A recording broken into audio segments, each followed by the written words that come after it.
Welcome to AP European History with Dr. Brovkin. Today we continue to talk about social classes in France in the Ancien Regime or 18th century. Last time we talked about the nobility of the sword, nobility of the robe, and talked about the church and its privileges. So now we will talk about the third estate. Pretty much our focus is on the third estate, which is 97% of the population, and which includes just about everybody else, and they're very, very different groups of people.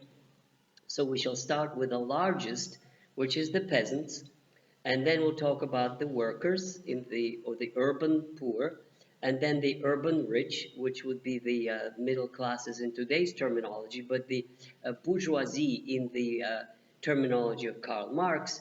And then if the next topic would be the king, the head of state, if we have time today, if not next time, about the edifice of state power over these classes.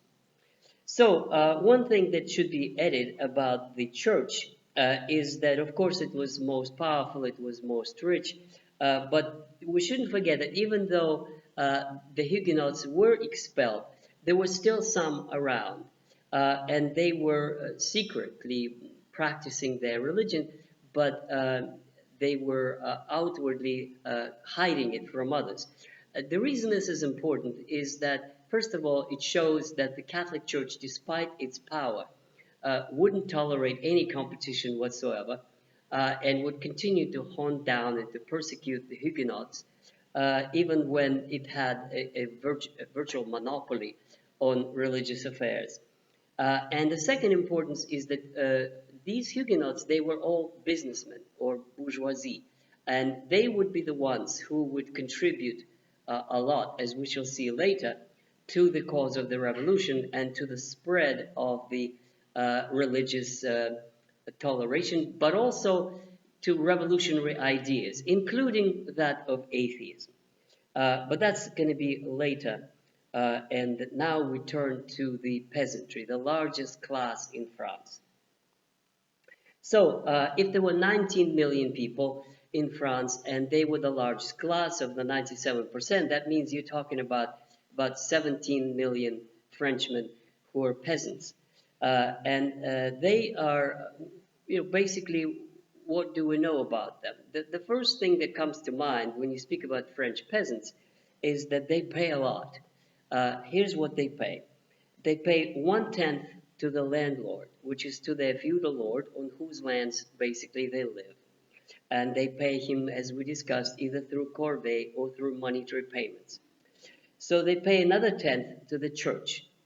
So that's standard procedure.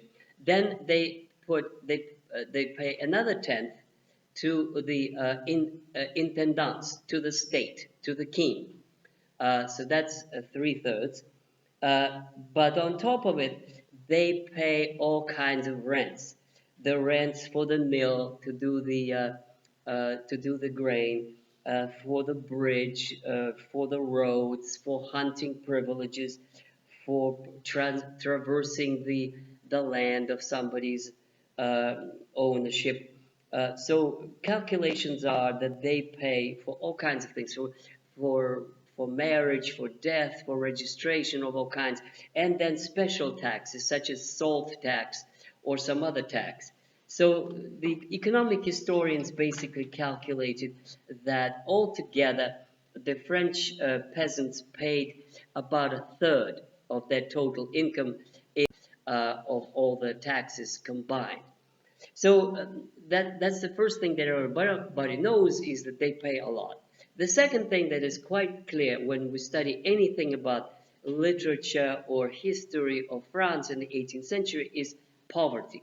Poverty is striking in French countryside. Everybody knows that the French eat frogs. Well, why do they eat frogs? Well, it's because they would eat anything because they were so poor. They would eat pigeons for the same reason, because just not enough of other food. So they would eat all kinds of things like the chestnuts, a favorite French food on the cafes in Paris in autumn. Well, that's also because they would eat just about anything available. So there was simply not enough food to go around.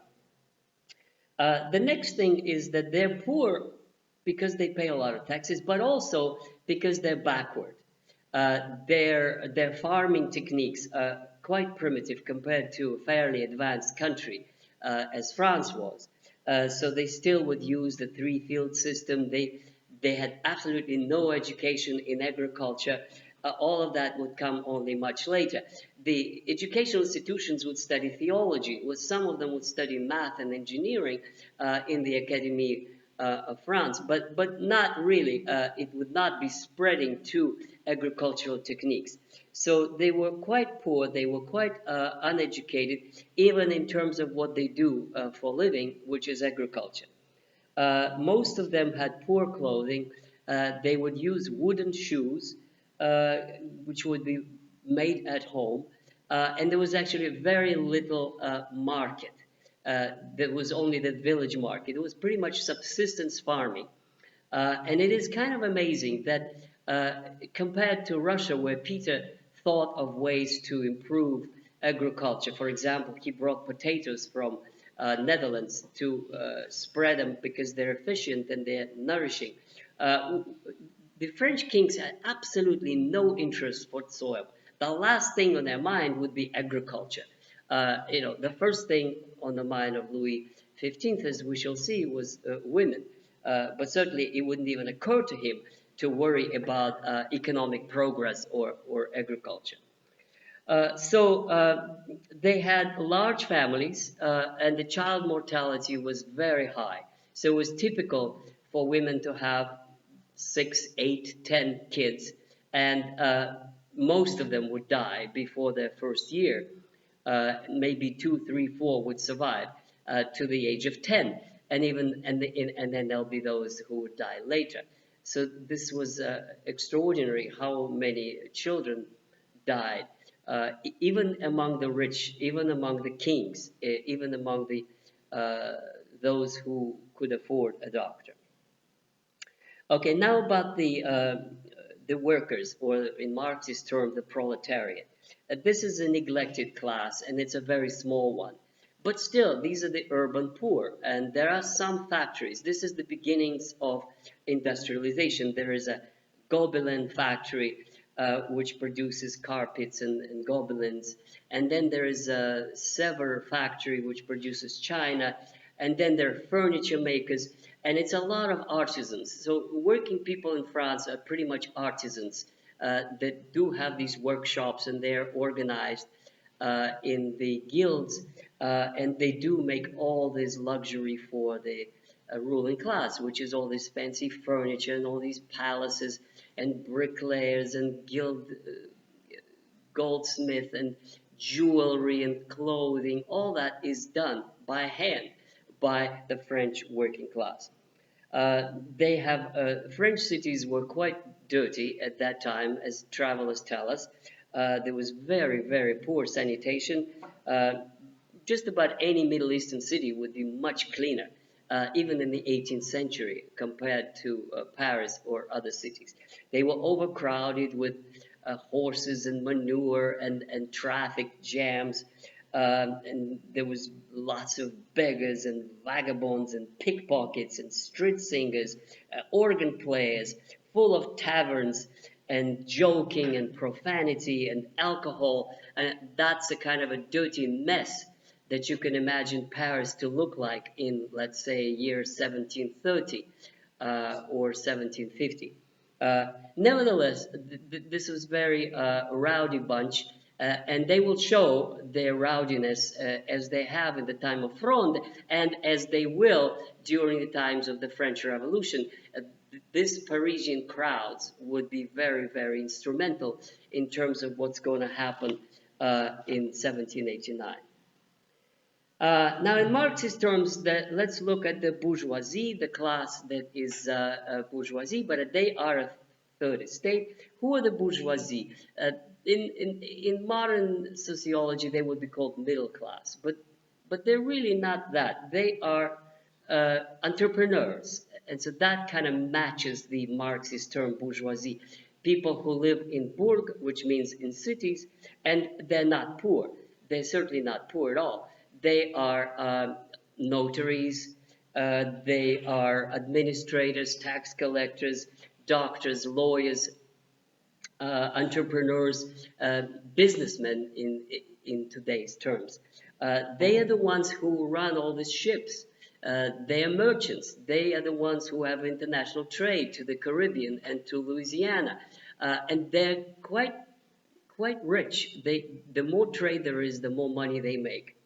And they do have a kind of do have a voice, and they do have influence.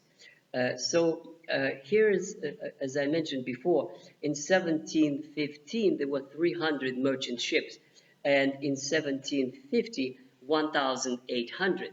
So that shows an enormous growth of trade, and with it the money, and with it the people who have the money, which is the bourgeoisie. Uh, and they begin to write, and I will tell you will hear two of the most important ones of those. Baron de uh, Olbach and Helvetius, they're both a kind of bourgeoisie. They're the bankers. They are the rich ones. And you know what? They are the ones who will write revolutionary pamphlets and philosophical tractates that would be the inheritance, the heritage of the philosophers, equal in its importance, as you will see later, to people like Voltaire and Rousseau and Montesquieu and others. So briefly, what do they want? This class of bourgeoisie and entrepreneurs. They want fair taxes, which means this is going to be one of the main demands of the revolution. They want equality of taxation. They want to be equal before the law for everybody. So that's a French revolutionary program. That's Egalite. They want egalite. They want equality in taxation and in rights. They want fewer obstacles and regulations, and it is in their writings.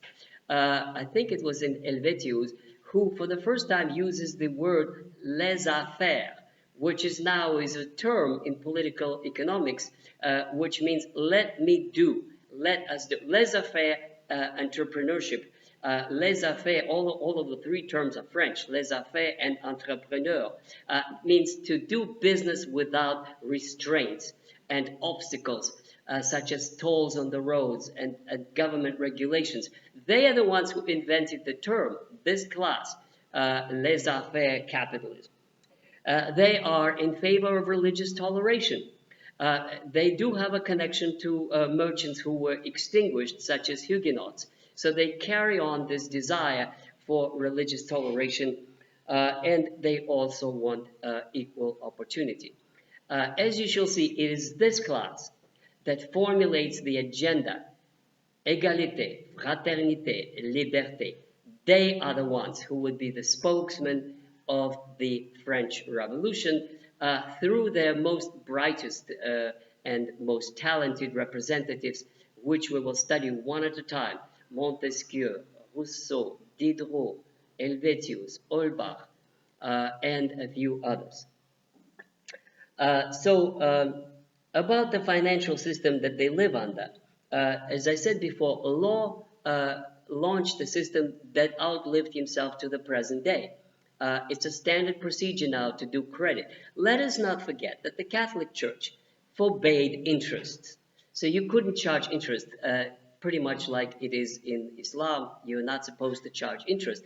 All of that kind of crumbles under the system of John Law. You actually begin to charge interest as a normal procedure after John Law. And so you have a rise of modern banking and finance through this so interest, dividends, joint stock companies, merchant marine, all these modern things are appearing in France in this time of Louis XV, the first part of the 18th century. And to sum up, basically what we have is a setup for the revolution. You have classes that are on a collision course. You have the church, which refuses to make any compromises and refused the reform that could have worked in 1748, as we have seen, to be charged 5% interest, which is minuscule, 5%. We have the nobility, which is duality of it. Some of them are becoming critics, like Montesquieu, and begin to sort of, the very top of them, side with the future revolution. The others resist. You have nobility that is split. You have the church that unanimously is to preserve its privileges, and it's going to be a big backlash when we would hear later on about rise of atheism in France. Together with a disgust of the Catholic Church, they would develop disgust to all of religion and all of Christianity. And you do have this sort of a foot soldiers of the revolution. These would be the hungry and poor people in the cities and hungry and poor people in the countryside who will explode in 1789 to create a new system based on Egalite, Fraternite, Liberte. Don't forget to sign up and to put your likes to AP European History with Dr. Brovkin.